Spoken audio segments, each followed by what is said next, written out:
അപ്പൊ നമ്മളിവിടെ വന്നേക്കുന്ന ഇതിനകത്തൊന്ന് കയറി എന്തൊക്കെയാണെന്ന് നോക്കും. അപ്പൊ നമ്മുടെ ചങ്ങായിമാർ താണ്ട ഇങ്ങനെ പാർട്ടികളിൽ വന്നോണ്ടിരിക്കുകയാണ്. ഒന്ന് ചാടിച്ചായിരുന്നില്ല, ഒന്നായിരുന്നു ഉഷാറായിട്ട്. അങ്ങനെ ചാടാനല്ല പറഞ്ഞത്.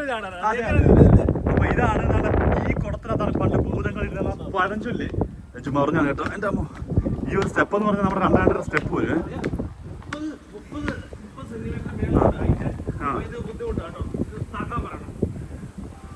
കൊള്ളാട്ടോ.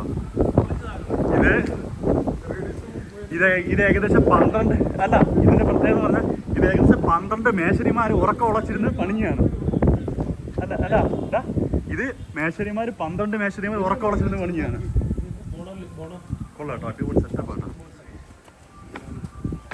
ഞങ്ങളൊന്നും ശരിയായിട്ട് പറഞ്ഞു തരത്തില്ല. Take off your shoes. അപ്പൊ ഷൂ ഒക്കെ ഇടണം. ഇതിന്റെ നമ്മൾ ഈ ഡ്രസ്സൊക്കെ ധരിച്ച് ഈ ബുദ്ധന്മാർ ഇപ്പൊ ഇതിന്റെ അകത്തേക്ക് നമുക്ക് നെറ്റ് കഴിഞ്ഞാൽ പറ്റത്തില്ല. അതുകൊണ്ട് നമ്മൾ ഈ ഒരു ഡ്രസ്സ് ഉപയോഗിക്കും. ഇതിനെന്താണ് ഇത്? ആക്ച്വലി ബുദ്ധിസ്റ്റ് ആണ്. ബുദ്ധിസ്റ്റ് എന്ന് പറഞ്ഞു കഴിഞ്ഞാൽ ഇവരുടെ വിശ്വാസങ്ങൾ 3 രീതിയിലാണ്. 1 ബുദ്ധിസ്റ്റ്, 2 ഈ പറഞ്ഞ ക്രിസ്ത്യാനിറ്റി, 2 മുസ്ലിംസ്. ഇത് 3ഉമാണ് ഇവിടെ കേന്ദ്രീകരിച്ചിരിക്കുന്നത്. ഇതിനകത്തെ മെയിൻ ബുദ്ധിസ്റ്റാണ് ഇവിടെ ഏറ്റവും കൂടുതലുള്ളത്. ഇത് 10 വർഷം മുമ്പ് ചൈനീസ് അധിനിവേശമായിരുന്ന പ്രദേശമാണ്. അവരാണ് ഇവിടെ ഫോക്കസ് ചെയ്തുകൊണ്ടിരിക്കുന്നത്.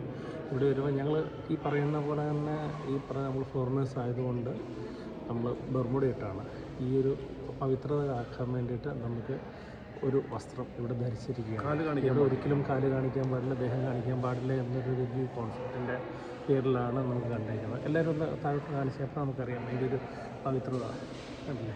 ഇവിടെ തന്നെ ഡ്രസ്സ് കിട്ടും. ആ ഒരു സാധനം അവർ തന്നെ നമ്മളെ അണിയിക്കുന്നതാണ്. വലിയൊരു സംഭവമാണ്.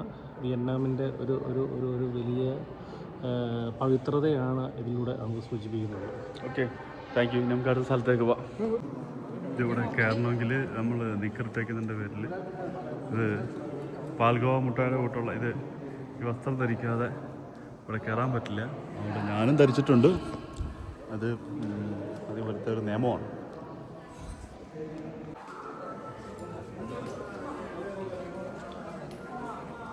ഇതൊക്കെ ഓരോ തൂണും കൊത്തുപണിയും കാര്യങ്ങളൊക്കെ ആയിട്ട്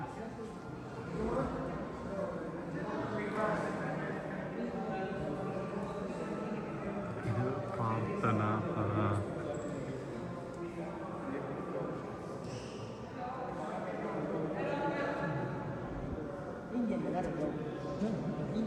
ഞാൻ കാണാൻ മുമ്പ് വായിട്ട് അലച്ചോണ്ടിരുന്നതാണ്.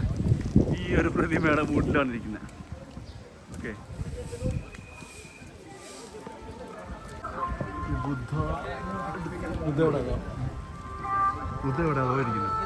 അപ്പം അവരുടെ വിശ്വാസം എന്ന് പറഞ്ഞാൽ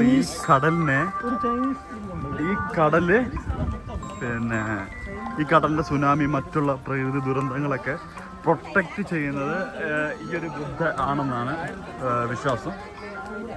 ഇറ്റ്സ് ഗുഡ്. അതെങ്ങനെ ശരിയാവുന്ന എനിക്കെങ്ങനെ വരാൻ തോന്നിയാലോ. നമ്മൾ വന്നേക്കുന്നത് വാച്ചാനെ ഇതിന്റെ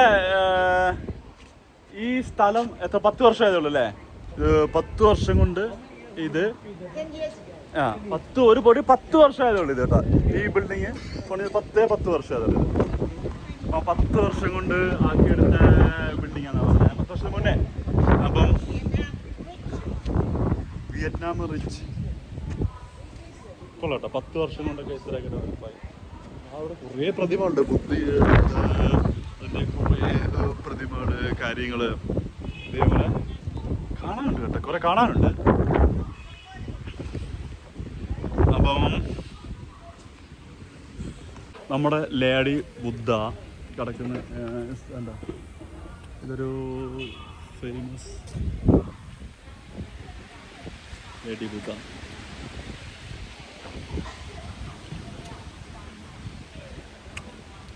ഡൻയാങ്ങിന് ഏകദേശം 9-10 കിലോമീറ്റർ ഇവിടെ 10 കിലോമീറ്റർ ഉള്ള സ്ഥലമാണിത്. Yeah, this one? The same land? Flying Buddha. Flying Buddha. How to sleep well. Oh. ഈ ബുദ്ധ ഉറങ്ങുന്ന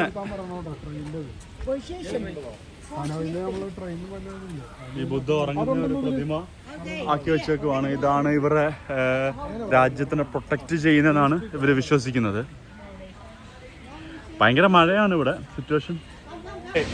ഞങ്ങളിപ്പോൾ ഇരിക്കുന്നത് ഞങ്ങളൊരു ടോപ്പ് ചെയ്ത് ജസ്റ്റ് പുറത്തിറങ്ങിയപ്പോൾ ഭയങ്കര മഴ. അപ്പോൾ നമ്മളിൻ്റെ കടയിലെ കവലയിൽ ഇരിക്കുന്ന പോലെ എല്ലാവരുടെ വന്നിരുന്നാണ്ട് ഈ കവലയിൽ ഇരിക്കുവാണ്. വേറെ നിവർത്തിയില്ല. കമ്മ്യൂണിസ്റ്റുകാരുടെ കൊടി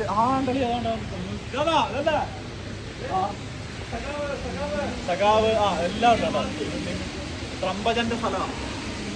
അപ്പം ഞങ്ങൾ പിന്നെ മഴയാണ്ട് ഇവിടെ ഇരിക്കാവെന്നല്ലാതെ വേറെ നിവർത്തിയില്ല.